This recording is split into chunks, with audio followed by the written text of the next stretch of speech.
Graça e paz. Você é bem-vindo, bem-vinda para celebrar conosco culto de louvor ao nosso Deus e ouvirmos a pregação da sua palavra. Vivemos o período do tempo comum do nosso calendário litúrgico. Como menção, quero destacar aqui o dia 21 de setembro. É um marco como o Dia Nacional de Luta da Pessoa com Deficiência. No livro de Samuel, 1 Samuel 16:7, encontramos: porque as pessoas veem as aparências, mas Deus, Ele vê o coração.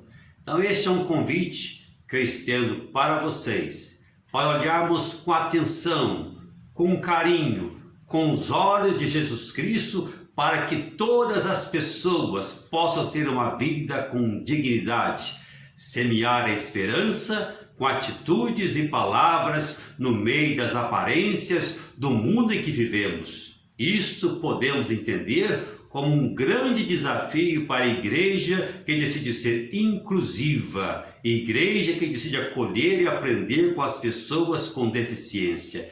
Que o Senhor nos abençoe neste propósito. Salmo 145, do versículo 1 ao versículo 9. Eu te exaltarei, ó Deus meu e Rei. Bendirei o teu nome para todo sempre. Todos os dias te bendirei e louvarei o teu nome para todo sempre. Grande é o Senhor e muito digno de ser louvado. A sua grandeza é insondável. Uma geração louvará a outra geração as tuas obras e anunciará os teus poderosos feitos. Meditarei no glorioso esplendor da tua majestade e nas tuas maravilhas. Falarão do poder dos teus feitos tremendos e eu anunciarei a tua grandeza. Divulgarão a memória da tua imensa bondade e com júbilo celebrarão a tua justiça. Bondoso e compassivo é o Senhor, tardio em irar-se e grande em misericórdia. O Senhor é bom para todos e as suas misericórdias permeiam todas as suas obras.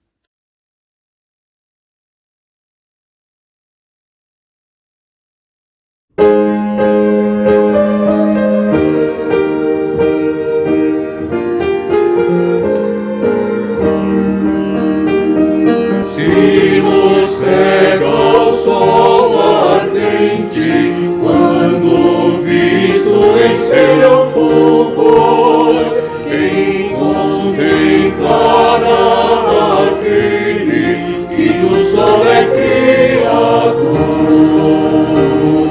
Nem olhará ao paraíso, antes mesmo de pecar, teve o grande privilégio de seu rosto contemplar. Luz perante a qual é trevas, mesmo o sol a fulgurar. Nossos olhos nos humanos não te podem contemplar. Fogo em cima da arca santa, sarça ardente do Sinai, eis figura só da glória do Senhor eterno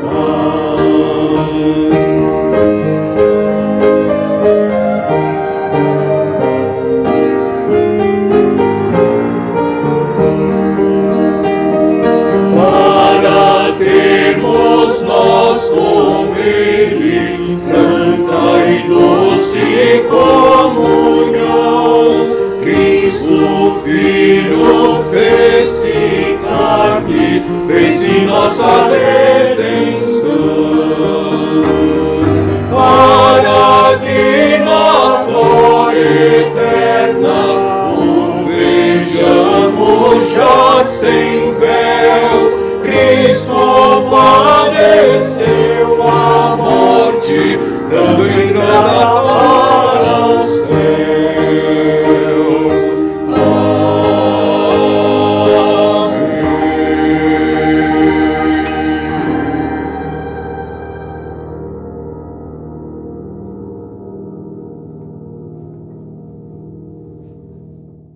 Vamos orar e adorar ao Senhor nosso Deus.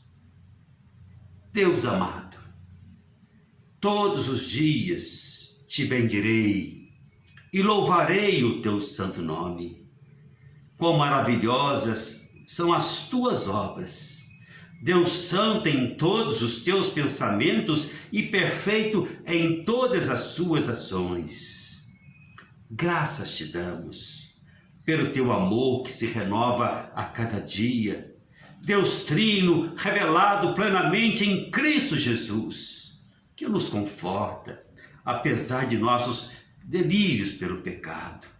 Envolve-nos, Senhor, com o teu Santo Espírito, e diante de ti nos prostramos e receba, Senhor, o culto que rendemos a ti, como a nossa expressão de louvor e adoração. Olá a todos, a graça e a paz.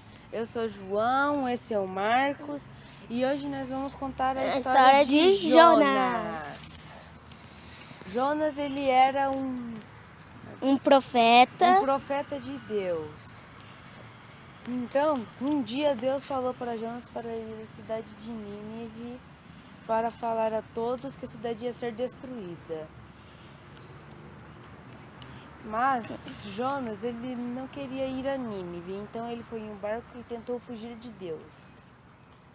Mas então Deus enviou uma tempestade no barco e Jonas estava dormindo. E os marinheiros acordaram Jonas e pediram para que ele orasse para acabar com a tempestade. Então Jonas confessou tudo, que a culpa era dele. E aí pediu que os marinheiros o jogassem no mar. Depois disso, eles jogaram ele no mar e tava tudo calmo. Aí de repente apareceu um grande peixe e engoliu Jonas. E ele ficou 3 dias e 3 noites dentro da barriga do peixe. Ele tinha arrependido por ter desobedecido Deus. Então ele orou. Aí depois desses 3 dias e 3 noites, o peixe gigante, ele cuspiu Jonas em Nínive. E então Jonas foi direto para Nínive e falou sobre a profecia. E então Jonas saiu correndo de Nínive para ver a cidade sendo destruída. E depois, o grilo gritando. Aí depois nasceu uma árvore.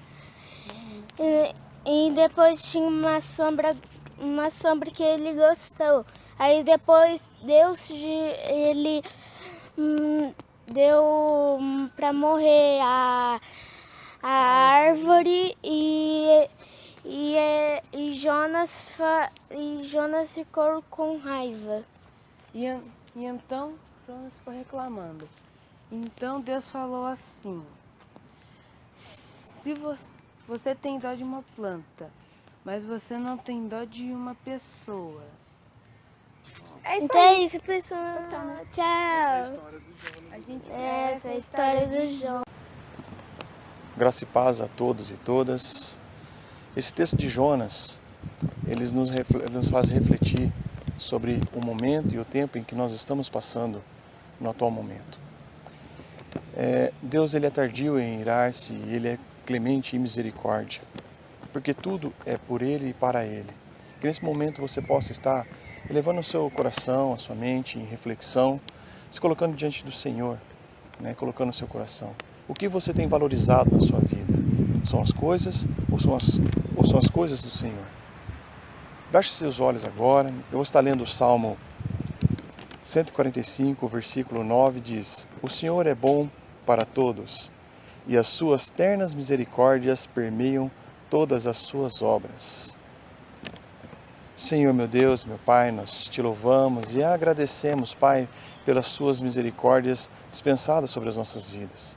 Pai, que o Senhor possa estar alcançando a este coração, Pai amado, que por vezes está relutante, Pai amado, em sua vida, que tenha, Pai amado, tentado e muitas vezes tem se frustrado, até mesmo, Pai, perante o Senhor.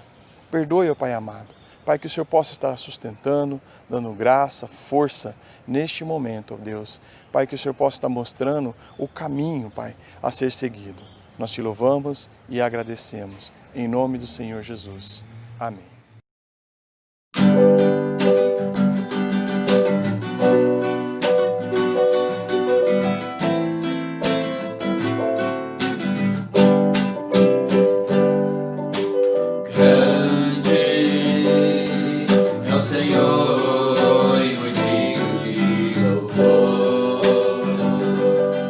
Cidade do nosso Deus, seu santo monte, alegria de toda a terra,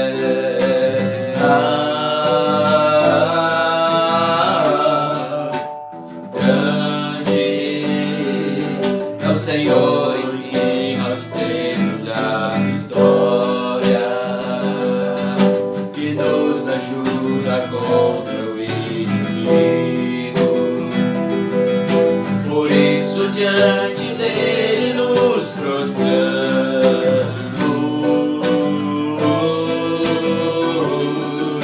queremos o teu nome engrandecer e agradecer-te por tua obra em nossas vidas. Confiamos em teu infinito amor, pois só tu és o Deus eterno sobre toda a terra e céu.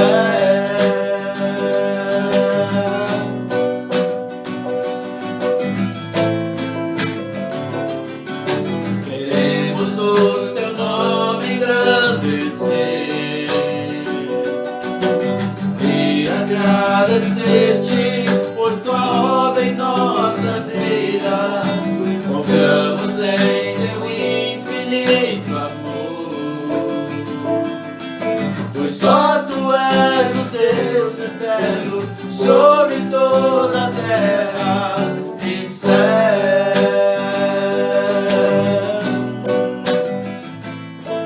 E céu.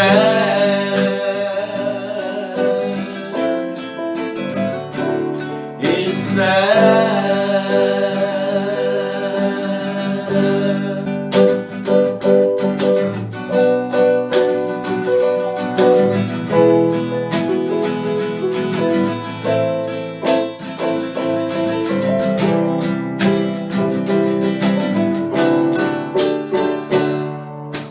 Grandes são as tuas obras, Senhor, Todo-Poderoso.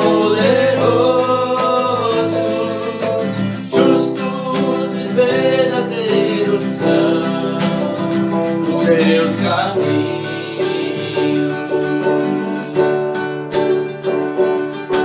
Grandes são as tuas obras, Senhor, Todo-Poderoso.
Graça e paz, irmãs e irmãos. Inicialmente, agradeço o convite feito pela Faculdade de Teologia para participar deste culto compartilhando a mensagem bíblica. Eu lhe convido a abrir a sua Bíblia no Evangelho de Mateus, capítulo 20, dos versículos 1 a 16. Eu farei a leitura e esse texto nos conduzirá em nossa reflexão. Está escrito assim: Porque o reino dos céus é semelhante a um dono de casa que saiu de madrugada para assalariar trabalhadores para a sua vinha. E tendo ajustado com os trabalhadores a 1 denário por dia, mandou-os para a vinha. Saindo pela 3ª hora, viu na praça outros que estavam desocupados e disse-lhes: Ide vós também para a vinha e vos darei o que for justo. Eles foram. Tendo saído outra vez perto da hora 6ª e da 9ª, procedeu da mesma forma, e saindo por volta da hora 1/10, encontrou outros que estavam desocupados e perguntou-lhes: Por que estivestes aqui desocupados o dia todo? Responderam-lhe: Porque ninguém nos contratou. Então lhes disse ele: Ide também vós para a vinha. Ao cair da tarde, disse o senhor da vinha ao seu administrador: Chama os trabalhadores e paga-lhes o salário, começando pelos últimos, indo até aos primeiros. Vindos da hora 1/10, recebeu cada um deles 1 denário. Ao chegarem os primeiros, pensaram que receberiam mais, porém também estes receberam 1 denário cada um. Mas tendo recebido, murmuravam contra o dono da casa, dizendo: Estes últimos trabalharam apenas 1 hora. Contudo, os igualaste a nós, que suportamos a fadiga e o calor do dia. Mas o proprietário respondendo disse a um deles: Amigo, não te faço injustiça. Não combinaste comigo 1 denário? Toma o que é teu e vai-te, pois quero dar a este último tanto quanto a ti. Porventura não me é lícito fazer o que quero do que é meu? Ou são maus os teus olhos porque eu sou bom? Assim, os últimos serão primeiros e os primeiros serão últimos, porque muitos são chamados, mas poucos escolhidos. Que Deus abençoe a leitura da sua palavra. Eu quero refletir com você sobre o amor gracioso de Deus como um dos sinais do reino. Grande parte da população do primeiro século era formada por pessoas pobres com baixa qualificação profissional e que conviviam de perto com a fome, a escravização, a pobreza, a exploração e a doença. Qualquer trabalho num contexto como esse era bem-vindo. E o lugar para se contratar a maioria dos trabalhadores neste tempo era a praça. E como o desemprego era altíssimo no mundo antigo, muitos homens se aglomeravam neste local à procura de emprego. E eles conviviam e consentiam com esta dinâmica social, bem como com o baixíssimo salário de 1 denário para cada dia trabalhado. A praça, portanto, é o lugar que pessoas dispostas e ávidas por trabalharem se reúnem e se candidatam a um emprego. E um dos trabalhos oferecidos na praça era o de cuidar da vinha, plantando, limpando, preparando a terra e colhendo, ou seja, realizando um serviço pesado e extenuante. Ter uma vinha, neste tempo, era muito rentável, e existiam 2 maneiras de se obter uma vinha, ou seja, herdá-la de um parente rico ou consegui-la fazendo empréstimos a juros altíssimos para pequenos agricultores. E nesse último caso, quando um pequeno agricultor não conseguia pagar as suas dívidas, os seus bens eram transferidos para o seu empregador e, em alguns casos, em decorrência dos débitos, ele e sua família acabavam se tornando escravos do dono da vinha. O objetivo do dono da vinha era manter sua riqueza e, se possível, aumentá-la. E, para tanto, zelava pelos seus clientes e procurava aumentar os contatos para conseguir novos compradores dos seus produtos. Já o administrador da vinha gerenciava e fazia grande parte dos serviços, como finanças, recursos humanos, serviços, produção e até mesmo marketing. E nesse contexto de trabalho, o dono da vinha tinha muito lucro. O administrador da vinha recebia um salário que lhe proporcionava uma existência confortável. E os trabalhadores da vinha, que realizavam o serviço pesado diário, recebiam um baixíssimo salário. Jesus, ao ensinar sobre o reino de Deus às pessoas, traz como referência essa realidade do trabalho numa vinha. E o modo como ele apresenta a parábola, além de facilitar a compreensão das pessoas que estão ouvindo, evidencia as injustiças presentes neste contexto laboral e inverte algumas coisas próprias deste meio trabalhista. Como o dia no mundo antigo era dividido em 12 horas com luz e 12 sem luz, e o trabalho se realizava no período com iluminação, na parábola, ao invés do administrador ir à praça cedinho para contratar os trabalhadores, algo acontece surpreendendo as pessoas, ou seja, o dono da vinha é quem faz essa contratação na primeira hora. E o que traz ainda mais estranhamento é o fato de contratar mais pessoas na terceira, sexta, nona e 1/10 horas. Outra questão surpreendente é que este dono da vinha, apesar de ter um administrador, se mete com questões financeiras e contratuais. Em especial, ele contrata trabalhadores ao longo de um dia e paga o mesmo salário para todos. O administrador e os trabalhadores estavam acostumados e acreditavam ser justo pautarem-se pela meritocracia. Porém, o dono da vinha desconsidera o mérito e a competência e paga o mesmo valor de 1 denário para todos. Um dono de vinha comum procuraria o lucro sempre e não admitiria que um administrador fizesse o que ele está fazendo aqui nesse texto da parábola. Gasto desnecessário, afinal dinheiro não dá em árvore. Já o dono da vinha dessa parábola faz o que quer com os seus bens e dinheiro.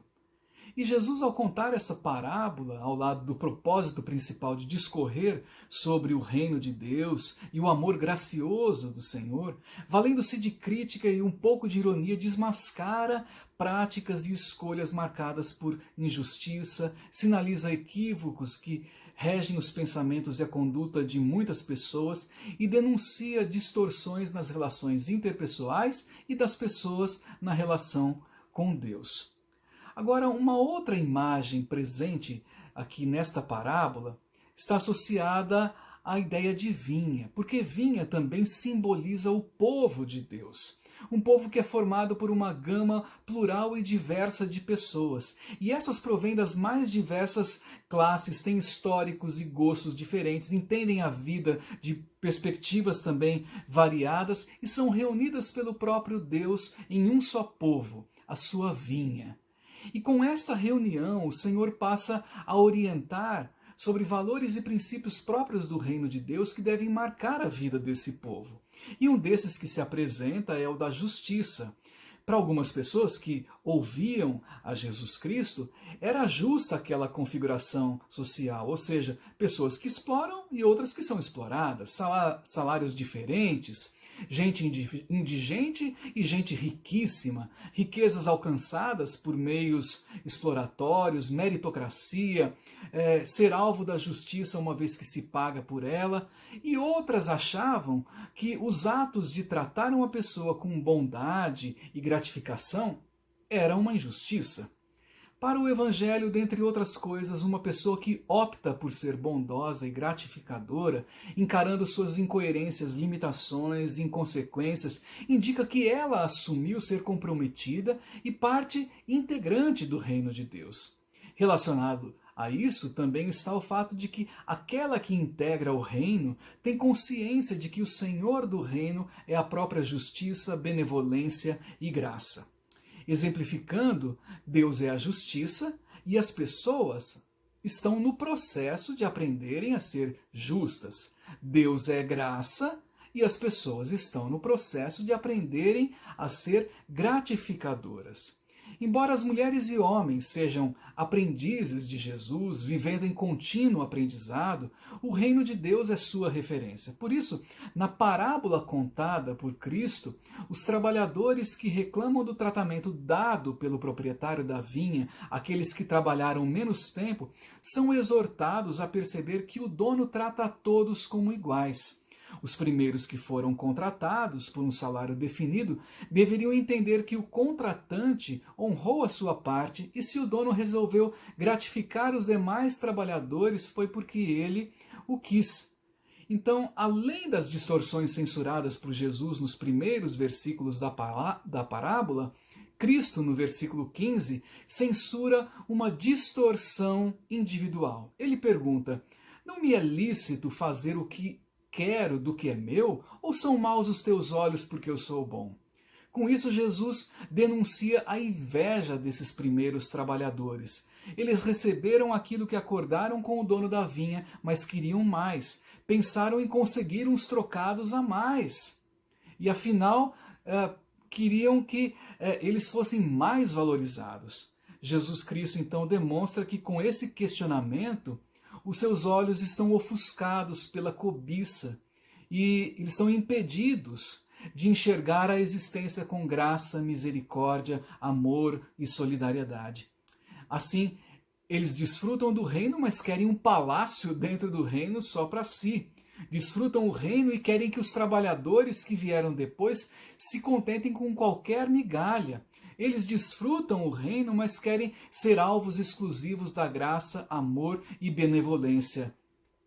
Então, Jesus lhe desafia a pensarem sobre algumas coisas, a saber, se chegaram primeiro que outras pessoas no reino, devem ser gratas, porque tiveram o privilégio de desfrutar o reino por um tempo maior que aquelas que chegaram depois. Devem ser honestas também, para notarem que não são melhores que as outras porque chegaram em primeiro lugar. Por fim, devem também alegrarem-se com aquelas e aqueles que abraçaram o reino.